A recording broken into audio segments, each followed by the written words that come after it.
In 2017, Dr. Peterson confronted the passing of Bill C-16, stating its potential dangers. The bill, which enshrines the rights of transgender or gender-diverse Canadians by including them under human rights and hate crime laws.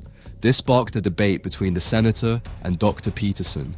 Needless to say, Senator makes a fool of herself. What you're saying, which is your opinion, which you are absolutely entitled to, with what everyone is saying, plus the feelings and testimonies of the people who have suffered over 30 years, who've been taking issues to court. These are people who we've listened to. So how are we to square this? Okay, well, with regards to your second point, if the people that you're listening to aren't randomly selected from a population, then their opinions are worthless from the perspective of testimony, because you don't know if you're dealing with a biased sample. And that's a big problem with the public consultation process that underlied this bill. And you can not appreciate that if you'd like, but it's standard practice in any polling institution or any body that's attempting to extract a genuine opinion out of a so-called community of people. And if that isn't followed, then you can't tell if the information that you're receiving is biased.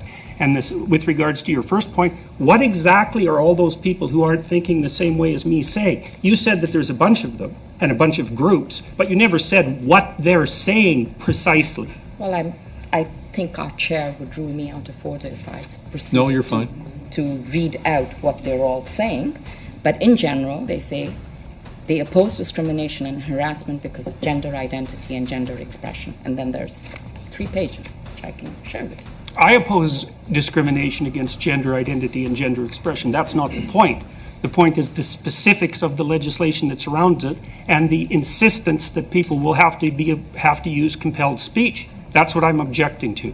I've dealt with all sorts of people in my life, people who don't fit in all sorts of different ways. I'm not a discriminatory person. There's 500 hours of my teaching to my classrooms on tape on YouTube, and nobody's found a smoking pistol. I'm not a discriminatory individual, but I think this legislation is reprehensible, and I do not believe for a moment that it will do what it intends to do. I also don't think that my opinion deviates substantially from the bodies that you're describing, because you haven't provided any evidence that they say anything other than discrimination is a bad thing.